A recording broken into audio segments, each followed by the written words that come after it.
नाज़रीन, ख़बरुनि जो सिलसिलो जारी आहे। तव्हां सां आम ख़बर शेयर पिया कयूं त पंजाब में हुकूमत ठाहिण लाइ तहरीक इंसाफ़ घुर्बल वोटरनि जो तइदाद हासिल करण में मुस्लिम लीग नून जे मुक़ाबले में अॻिते निकिरी वई आहे, जॾहिं त ॿई पार्टियूं सियासी जोड़-तोड़ में पिण मसरूफ़ आहिनि।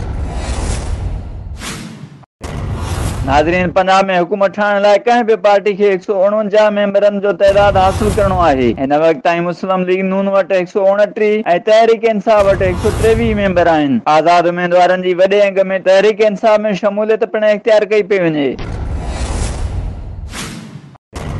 नाज़रीन, तहरीक इंसाफ़ जे मरकज़ी तर्जुमान फवाद चौधरी दावा कई आहे त वधीक 4 मेंबर PTI में शामिल थी रहिया आहिनि, जंहिं बाद पंजाब असेंबली जे मेंबरनि जो तइदाद 138 ताईं पहुची वियो आहे ऐं अॼु राति ताईं तइदाद 140 थी वेंदो।